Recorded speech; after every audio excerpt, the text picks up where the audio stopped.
Good morning बच्चों। आज आपके पास एक्सरसाइज 6.2 का क्वेश्चन नंबर 3 है। आकृति में A B parallel to C D. आपके पास ये A B parallel to C D दे रखा है, मीन्स ए बी और सी डी के आपके समांतर रेखाएं हैं। फिर क्या आपके पास E F perpendicular on C D. आपके पास ये दिखाई दे रहा है, आपके पास ई एफ ये सी डी के ऊपर परपेंडिकुलर है, means this angle is equal to कितना होगा, ये आपके पास ये वाला जो मैंने ब्लैक पेन से लिखा है ये कितना है 90 डिग्री है। ठीक है, इसलिए मैंने इसको ब्लैक पेन से लिख दिया, because E F is perpendicular on C D. तो इसलिए आपके पास एंगल आपके पास एफ ई डी या आप कह सकते हैं एफ ई सी आपके पास कितना होगा 90 डिग्री होगा। ठीक है, angle G E D equal to 120 degree. तो एंगल जी ई डी ये मैंने इसको पेंसिल से दिखा रखा है। आपके पास ये वाला एंगल जी ई डी ये वाला एंगल बन रहा है आपके पास, ये कितना देखा 120 दे रखा है। तो आपको फाइंड आउट करना है सबसे पहले एंगल ए जी ई। आपको ये वाला एंगल फाइंड आउट करना है, ये एंगल ए जी ई इसको फाइंड आउट करना है। ठीक है, एंगल जी ई एफ तो ये वाला एंगल फाइंड आउट करना है जी ई एफ। और एंगल एफ जी ई कौन सा होगा आपके पास एफ जी ई, इस वाले एंगल को क्या करना है फाइंड आउट करना है। ये 3 एंगल आपको फाइंड आउट करने हैं। ठीक है, तो आपको क्वेश्चन के अकॉर्डिंग आकृति समझ में आई गई होगी। अब इसका देखिए सॉल्यूशन। ठीक है, ज्ञात करना है, पहले लिख लेते क्या क्या हमको ज्ञात करना है। आपको ज्ञात करना है क्या एंगल ए जी ई, फिर दूसरा फाइंड आउट करना है आपको एंगल जी ई एफ, और तीसरा आपको फाइंड आउट करना है आपने एंगल एफ जी ई। ये 3 एंगल आपको क्या करने हैं फाइंड आउट करने हैं। ये आकृति भी मैंने आपको बता दिया है।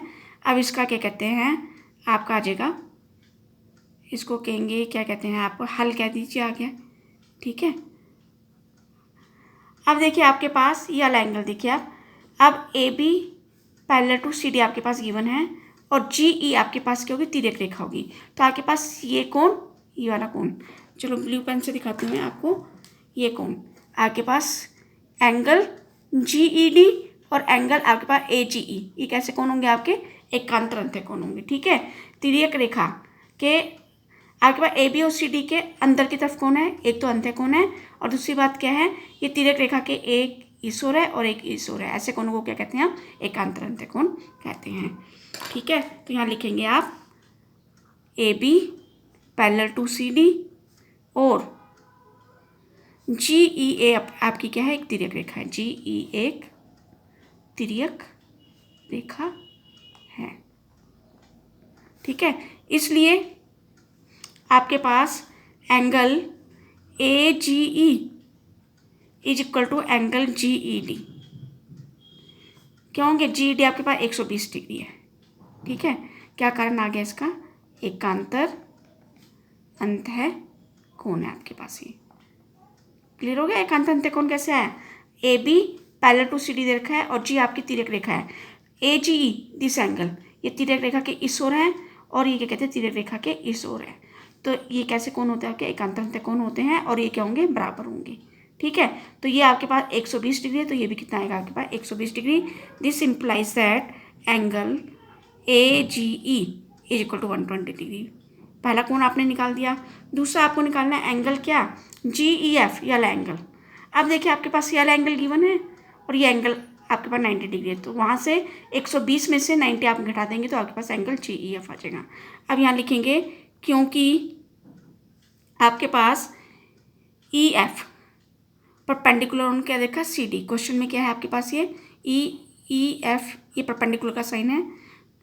ठीक है, क्वेश्चन में क्या है ये आपके पास दिया है, इसलिए आपके पास एंगल एफ ई डी कितना होगा आपके पास, और ये भी 90 डिग्री होगा, लेकिन हमको चेंज नहीं तो हम सिर्फ इसको लिखेंगे एफ ई डी बराबर कितना हो गया आपके पास 90 डिग्री हो गया।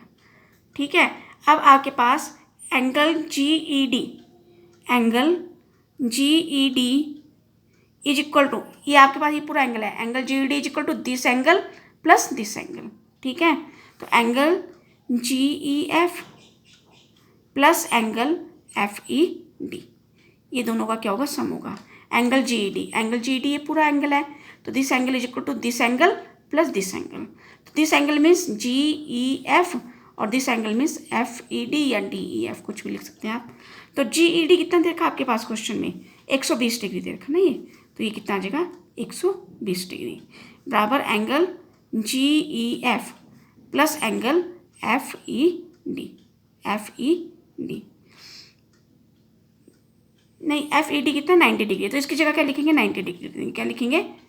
90 डिग्री। FED आपके पास अभी निकाला आपने 90 डिग्री, तो इसकी जगह यहाँ पे क्या लिखेंगे? 90 डिग्री लिख देंगे। अब ये प्लस का 90 इधर आ जाएगा, तो 120 डिग्री माइनस 90 डिग्री बराबर एंगल GEF।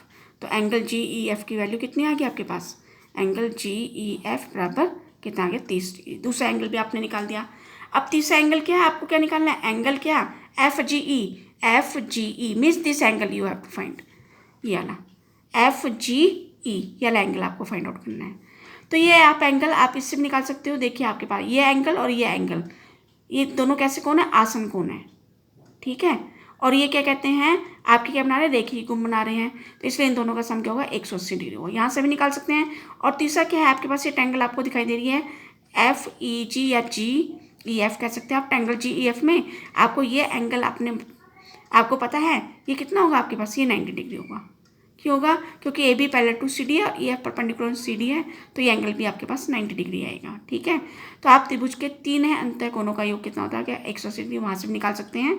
लेकिन सबसे आसान तरीका क्या है? ये दोनों क्या बना रहे हैं? आपके रेखीय कोण बना रहे हैं, इसलिए इन दोनों का सम क्या होगा आपके पास? 180 डिग्री होगा। तो यहाँ लिखेंगे एंगल क्या? AGE। देखिए angle AGE plus angle EG, क्या कहते हैं? EGF कितना हो जाएगा आपके पास? 180 degree. Angle AGE plus angle EGF बराबर 180 डिग्री। क्या कारण है इसका? रैखिक